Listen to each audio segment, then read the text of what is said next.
지난 월요일 아침 우연히 하늘을 보았는데 무척 아름다웠습니다. 가을 하늘이라서 그런지 구름 한 점 없고 하늘은 굉장히 높았고 파랬습니다. 하늘이 무척 넓어 보여서 한눈에 다 담을 수 없을 것 같았습니다. 그런 하늘을 보면서 제 마음에 드는 생각이 있었습니다. 나를 향한 주님의 사랑도 이처럼 높고 넓겠구나라는 거예요. 그러면서 다시 하늘을 보니 주님이 저에게 말씀하시는 것 같았습니다.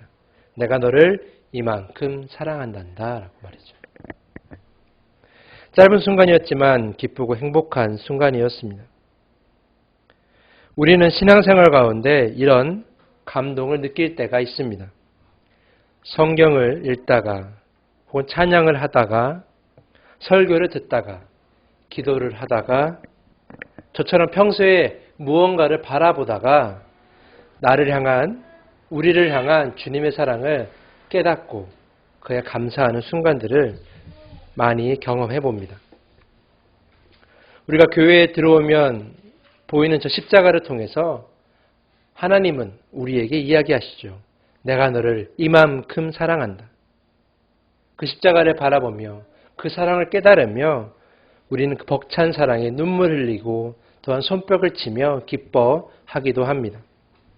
그 사랑 속에서 우리는 세상에 줄 수 없는 그런 위로를 얻기도 하죠. 생각해보면 우리를 향한 그 하나님의 사랑은 시간과 장소에 상관없이 느낄 수 있었던 것 같습니다.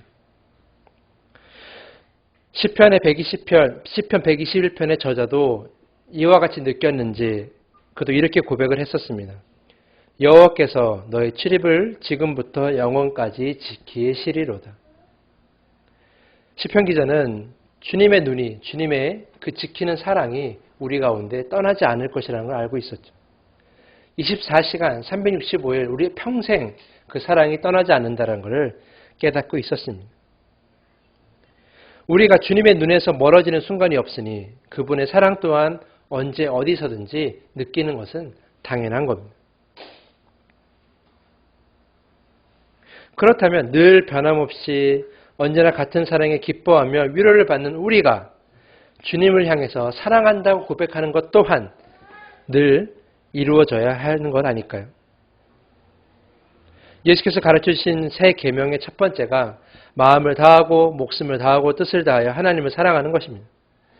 하나님을 사랑하는 것이야말로 신앙생활의 시작인 거죠. 사랑한다면, 정말 주님을 사랑한다면 우리는 표현할 수 있어야 됩니다. 우리가 갖고 있는 마음을 주님께 고백하는 거죠. 예배를 통해서, 찬양을 통해서, 기도를 통해서, 여러 모형의 헌신을 통해서 주님을 향한 사랑을 고백할 수 있습니다. 어쩌면 신앙생활 자체가 주님을 향한 사랑의 고백일 수도 있습니다. 사랑하지 않으면 신앙생활이 이루어질 수 없기 때문이죠. 그런데 중요한 것이 하나 있습니다. 그것은 고백하는 자의 진심입니다. 아까 말씀드린 예수가 말씀하신 첫 번째 계명에 마음을 다하고 목숨을 다하고 뜻을 다하라는 것은 진심을 이야기하는 겁니다. 그 진심이 있는 사랑을 얘기하는 거죠. 진심을 다해 사랑하는 자는 그 표현 또한 그 고백 또한 진심을 다해야 하는 거죠. 그래서 저는 이런 생각을 했습니다. 과연 우리가 주님께 진심을 다해 사랑을 표현하고 고백한다는 것은 어떠한 모습일까라는, 어떠한 모습으로 우리가 주님께 사랑합니다 라고 고백해야 그것이 진심으로 받아주실까라는.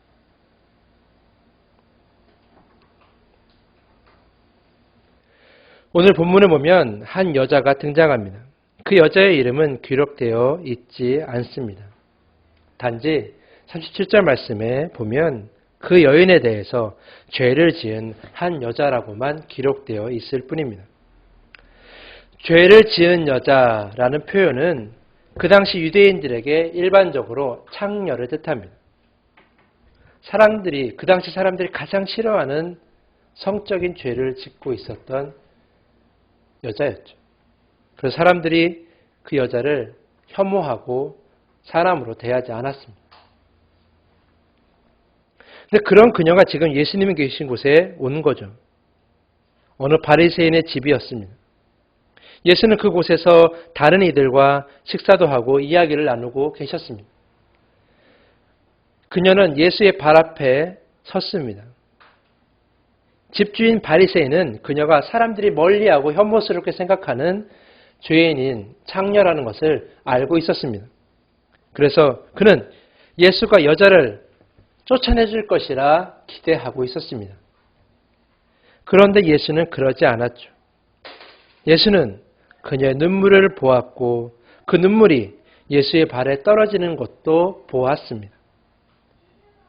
그녀의 머리카락으로 예수의 발을 닦아내는 것도 막지 않았고 그 여자가 가지고 온 향유를 예수의 발에 다 쏟아 부을 때까지 예수는 아무 말도 하지 않고 그저 여인의 행동을 바라보았습니다.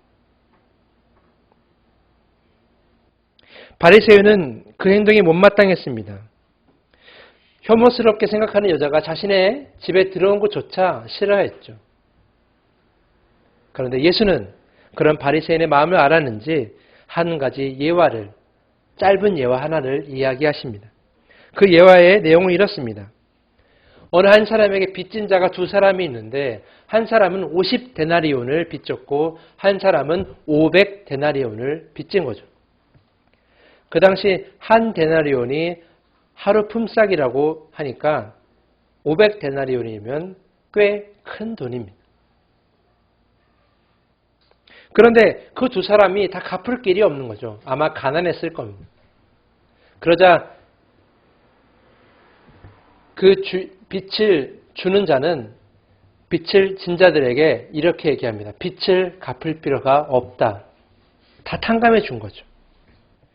그러자 예수께서 그 얘기를 하시면서 한 가지 질문을 합니다. 그렇다면 빚을 탕감받은 두 사람, 500데나리온 빚진 자, 50데나리온 빚진 자 중에 누가 더 감사하겠느냐?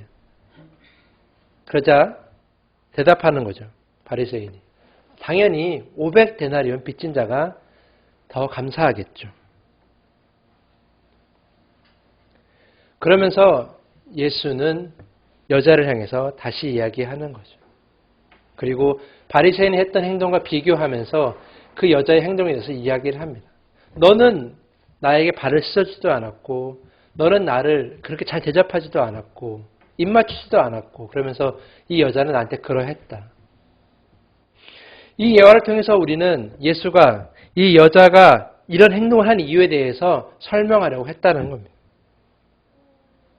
여자는 죄인이었죠. 모든 사람이 혐오스럽게 생각하는 죄인. 여자는 자신의 죄를 어찌할 수 없었습니다. 다른 이들은 그저 그 여자를 죄인이라고만 취급했었던 거죠.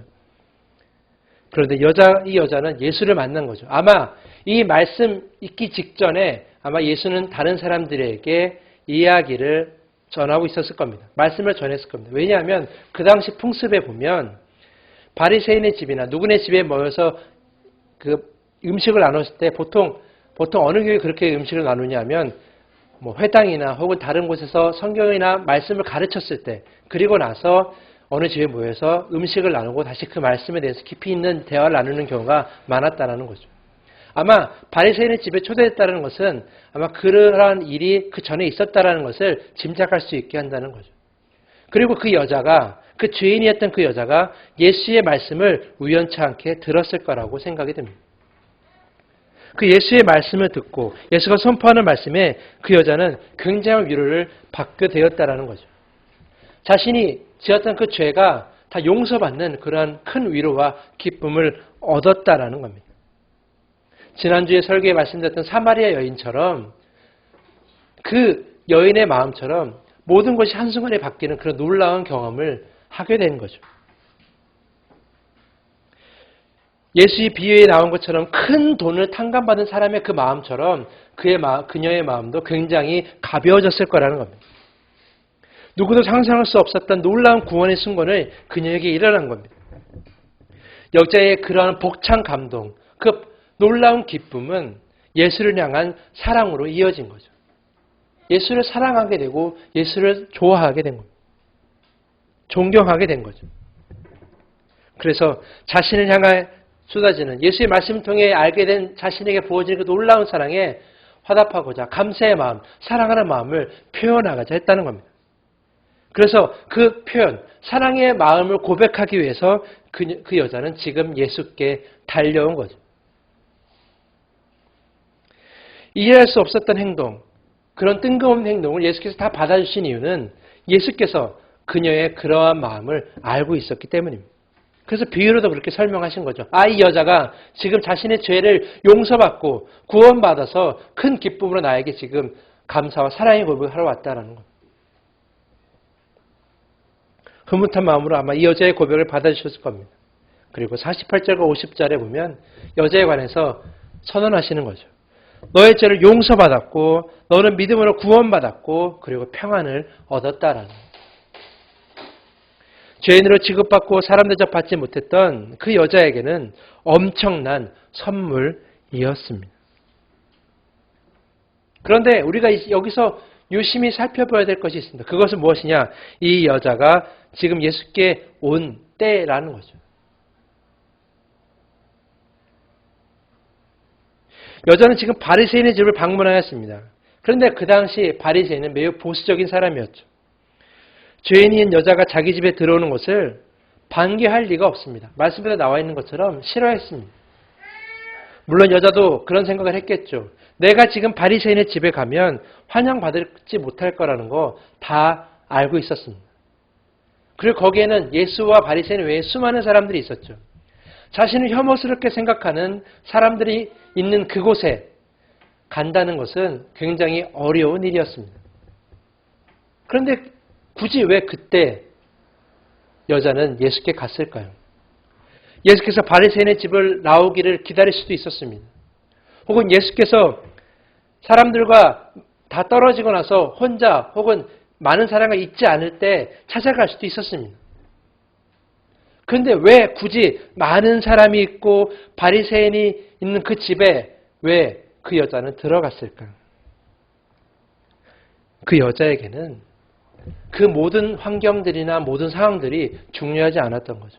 왜냐하면 그녀의 마음속에는 예수를 사랑하는 마음이 너무나 가득 찼기 때문이에요. 그 마음이 너무나 가득 찼기 때문에 다른 어떠한 조건이 어떠한 환경이 눈에 들어오지 않았습니다.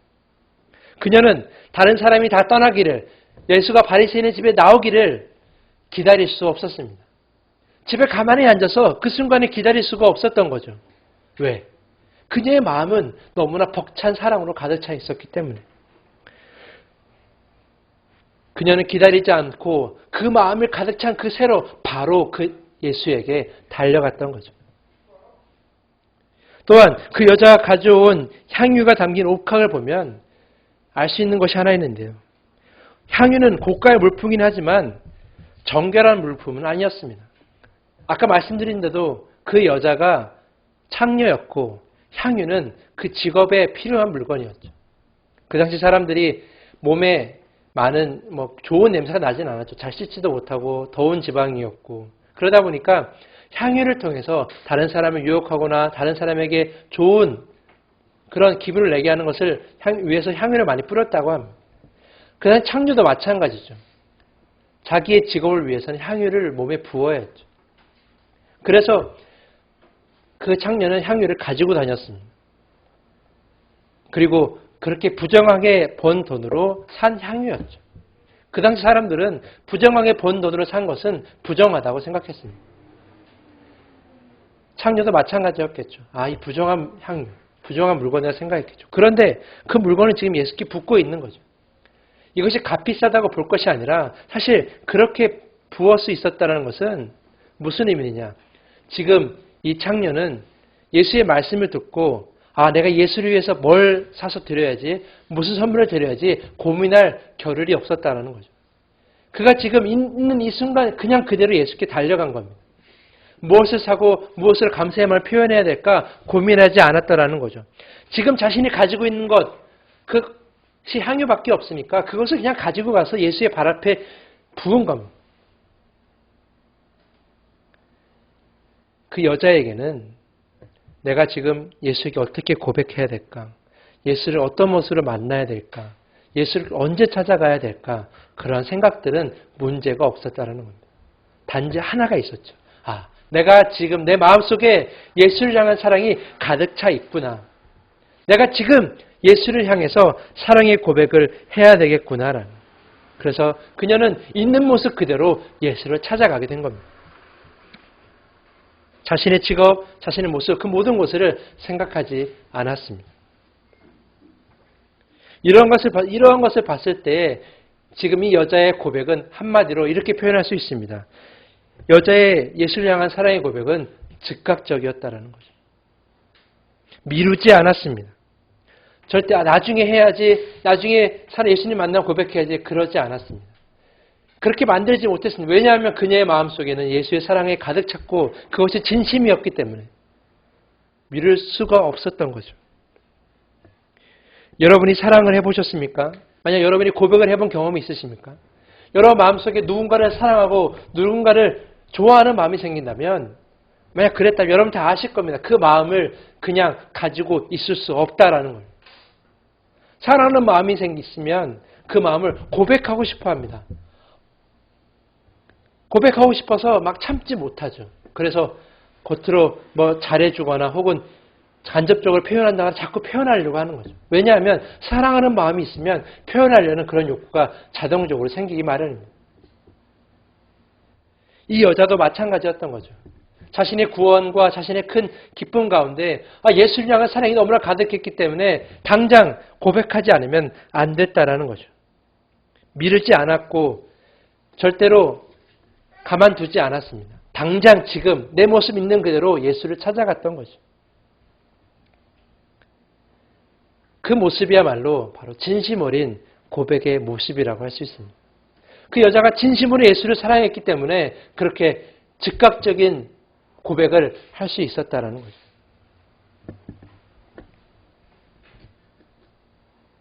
많은 사람들이, 특히 부부들의 이야기를 들어보면 부부들이 시간이 지날수록 더 살아가는 횟수가 늘어갈수록 사랑한다는 고백 혹은 좋아한다는 고백을 듣지 못할 때가 많다고 합니다. 사실 그들도 맨 처음에 연애를 시작하면 매일 사랑한다고 얘기했을 거고 매일 좋아한다고 이야기했을 겁니다. 저도 그렇습니다. 저도 제 아내와 결혼하기 전에 연애할 때는 사랑한다, 좋아한다는 고백을 얼마나 많이 해요. 근데 지금은 솔직히 얘기하면 그때만큼 하지는 못합니다. 무뎌졌다라고 할 수 있는 거죠. 물론 제 마음속에는 사랑한다는 마음이 없다는 건 아니지만 그러나 표현하는 것이 횟수가 점점 줄어들기 마련입니다. 생각해보면 가장 뜨거웠던 순간, 가장 뜨겁게 사랑했던 순간, 그 연애 초기 때 정말 많은 사랑의 고백을 했다는 것처럼 지금은 마치 그것이 식어진 것처럼 횟수가 많이 줄어드는 겁니다.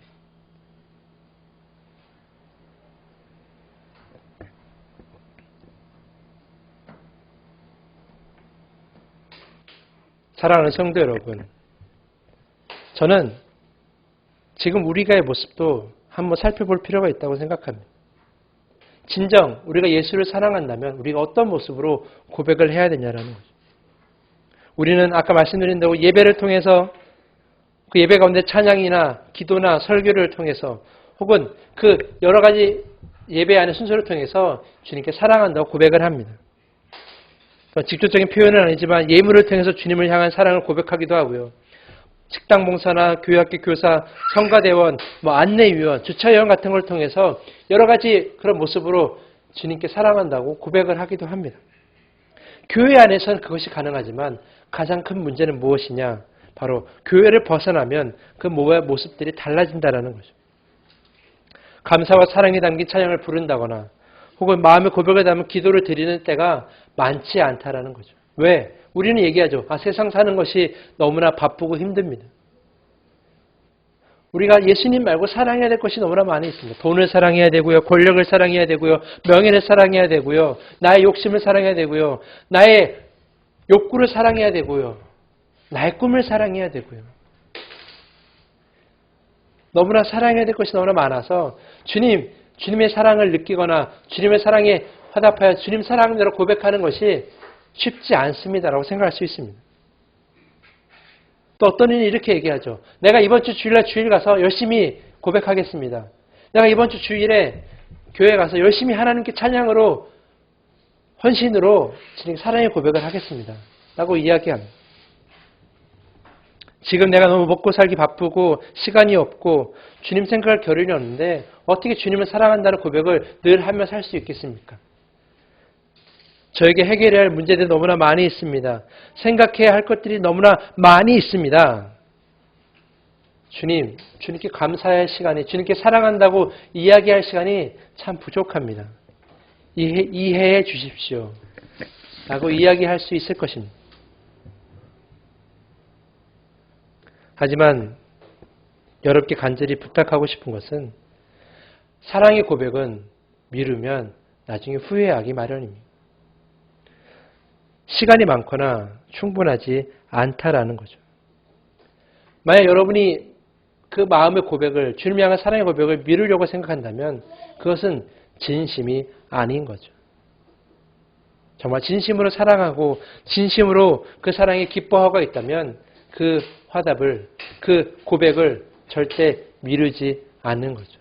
오늘 이 말씀에 나와 있는 그 여자처럼 즉각적으로 모든 것이 상관없이 주님께 사랑한다고 고백할 수 있어야 한다는 거죠.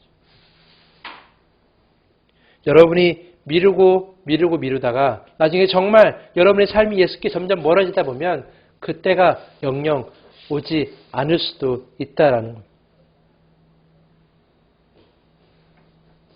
나중에 그 고백을 못하게 되면 그 순간이 후회하기 쉽다라는 거죠. 군 입대를 하면 처음 3일은 군인이 되기 위한 준비 과정을 거칩니다. 그 과정 중에 하나가 입대할 때 가지고 온 소지품을 집으로 보내는 거죠. 저도 입대하고 얼마 지나지 않아서 소포 박스 하나를 받게 되었습니다. 그리고 그 박스 안에 내가 가지고 온 옷이나 신발, 속옷 등을 거기다 넣고 집으로 보낸다는 그런 얘기를 듣게 되었습니다. 그런데 박스에다 제 소지품을 담고 있는데 놀라운 일을 하나 경험하게 됩니다. 제 내무실에 있던 한 동기 병사 하나가 자신의 수첩을 찢어가지고 막 편지를 쓰는 거예요. 그리고 그 편지를 그 박스 안에다가 담았던 것입니다. 군에 입대하면 전화도 못하고요. 일주일 동안은 편지도 못합니다. 그러면서 군대에 들어오면 가장 생각나는 게 부모님입니다. 아, 부모님 곁이 참 좋았구나. 부모님 곁이 참 편했구나. 부모님 사랑이 정말 나를 행복하게 했구나라는 생각이 들게 됩니다. 그러니까 군대 와서 그것을 느끼게 되니까 표현하고 싶은 거죠. 근데 표현할 길이 없습니다. 편지도 안 되고 전화도 안 하고. 그러니까 소포를 집으로 가니까 그 조교들 몰래 편지를 쓰는 거죠. 자기 갖고 수첩을 찢어가지고. 그걸 보자 내무실에는 모든 내무실 한 20명이 되는 그 병사들이 다 자신의 수첩을 찢어서 편지를 쓰기 시작을 합니다. 저도 썼고요. 부모님 감사합니다. 그동안 철없이 굴어서 죄송합니다. 이런 내용들이 적혀 있었습니다. 그런데 막 쓰고 있는데 어떤 동기 병사 하나가 울기 시작하는 거예요. 그러자 거기 있던 20명의 병사들이 다 울기 시작했습니다. 저도 물론 울었죠. 엉엉 울면서 편지를 그 수첩에 종이를 적셔가면서 울면서 그 적신 눈물에 젖은 편지를 종이 쪼가리를 얼른 소파에 담고 마감을 했습니다. 단 1, 2분 사이에 벌어진 일이었습니다. 그때 생각했죠. 그때 많이 후회했습니다. 아, 내가 왜 평소에 부모님한테 사랑한다, 감사하다는 얘기를 하지 못했을까라는. 어쩌면 평소에는 늘 보고 늘 바라보니까 마음속으로 미뤘을지도 모릅니다. 아, 나중에 해야지. 나중에 내가 잘 되거나 혹은 내가 돈 많이 벌면 그때 말씀드려야지. 내가 나중에 크게 성장하면 그때 고백을 해야지. 계속 우리를 미뤘던 거죠. 내가 나중에 마음이 여유가 있으면 그때 고백을 해야지. 그런데요, 사랑의 고백은 미루면 나중에 후회하게 되더라고요. 주님을 향한 사랑의 고백도 마찬가지 아닐까 생각합니다. 그 여자가 왜 그때 그 순간에 하필 예수께 달려갔겠습니까? 그때 아니면 못할 것 같아서. 그때 아니면 내 마음의 사랑이 식을 것 같아서. 달려갔던 거죠. 그때만큼 뜨거운 적이 없었으니까 달려갔던 거죠. 주님을 향한 사랑이 진심이라면 장소와 환경, 그 어떤 것도 문제가 되지 않습니다. 즉각적으로 가서 이야기해야 하는 거죠. 혹시 여러분 마음속에 난 좀 더 나중에 나의 마음의 여유가 생기고 나의 문제가 해결되고 나의 고민이 해결되고 내가 지금 겪고 있는 모든 바쁜 일 다 해결한 다음에 그때 고백해야지. 그때 사랑의 마음을 표현해야지 라고 생각하지 않습니까? 월요일부터 토요일까지는 세상 거 생각하고 내가 주님의 사랑을 느끼지만 그러나 그 고백은 나중에 교회 가서 한꺼번에 해야지 라고 생각하지는 않습니까? 그러지 않으셨으면 좋겠습니다. 주님을 향한 사랑의 고백은 즉각적이어야 된다는 거예요. 미루지 말아야 된다는 거죠. 그 즉각적이고 미루지 않았던 그 사랑이 그 여자에게 참 평안과 참된 구원과 참된 용서로 다가올 수 있었다라는 겁니다. 저는 생각합니다. 우리 일주일 동안 살아가면서 우리가 어떻게 하면 평화와 사랑을 누리며 살아갈 수 있을까? 주님 주시는 참된 평화를 누리며 살아갈 수 있을까? 저는 우리의 즉각적인 사랑의 표현이 가능하게 하지 않을까? 그런 생각을 해보게 됩니다. 물론 힘들고 어려운 삶을 살아가지만, 시간을 살아가지만 그것을 넘어선, 그것을 다 문제가 되지 않는 즉각적인 사랑의 표현이야말로 주님을 기뻐하게 하며 우리의 삶을 더 평화롭게 하는 것이 아닌가, 그런 생각을 해보게 됩니다. 그런 사랑의 고백을 할 수 있는 우리 담없는 교회 성도가 될 수 있기를 간절히 부탁을 드리겠습니다. 이제 말씀을 마치려고 합니다. 지난 목요일은 추석이었는데요. 추석을 준비하고 사회가 좀 분주하고 있을 때 인터넷에서 매우 재미있는 기사를 보았습니다. 지난 화요일이었던 9월 17일이 고백데이라는 내용이었습니다. 이날 좋아하는 이성에게 고백하면, 그리고 성공하면 성탄절인 12월 25일 날이 100일이 된다는 거죠. 그래서 그날이 고백데이라고 사람들이 이야기한다고 합니다. 전 이걸 보면 생각했죠. 사람들이 고백하는 날, 무슨 고백이나 혹은 기념일을 좀 굉장히 특별하게 보내고 싶어하고 특별하게 고백하고 싶어 한다라는 걸 느끼게 되었습니다. 사람들이 이벤트 같은 걸 많이 하려고 하죠. 그래서 고백을 준비해서 화려하게 혹은 멋지게 아름답게 고백하려고 합니다. 물론 그것이 감동을 줄 수 있습니다. 그러나 정말 더 감동적인 것은 매일매일 하는 고백이 아닐까 생각합니다. 주님께서 우리에게 고백하는 날을 정해놓고 내가 너를 사랑한다라고 이야기하지 않습니다. 주님은 매월, 며칠, 매일매일 365일 언제나 우리 삶 가운데 이야기하십니다. 내가 너를 사랑한다. 아침에 일어나서 우리가 눈을 뜨고 숨을 쉬고 생명이 시작될 때마다 주님은 우리에게 이야기하십니다. 내가 오늘도 너를 사랑한다고 말이죠. 주님은 늘 우리에게 사랑한다고 고백하시는데, 이야기하시는데 우리는 왜 정해놓고 고백합니까? 정해놓고 고백하는 것이 아니라 매일매일 주님께 고백하는 거죠. 주일만 고백하거나 수요일만 고백하거나 교회 오는 날만 고백하는 것이 아니라 매일매일 짧게나마 우리의 마음속에 주님께 고백하는 거죠. 주님 사랑합니다. 주님 지켜주셔서 감사합니다. 함께 해주셔서 감사합니다. 오늘 하루도 지켜주셔서 감사합니다. 이 시간은 나에게 생명 주셔서 감사합니다. 그리고 사랑합니다. 늘 사랑할 수 있게 해주시옵소서. 이런 사랑의 고백을 할 수 있어야 된다는 거죠. 주님을 향한 사랑의 고백도 날이 정해져 있는 것이 아닙니다. 매일매일 드리는 고백이야말로 진짜 진정한 고백이 될 수 있었다는 거죠. 아마 주님도 그런 매일매일의 고백을 기뻐하실 겁니다. 그런 매일매일의 고백을 주님께 드릴 수 있는 우리 사랑하는 담원교회 성도 될 수 있기를 간절히 부탁을 드리겠습니다. 말씀을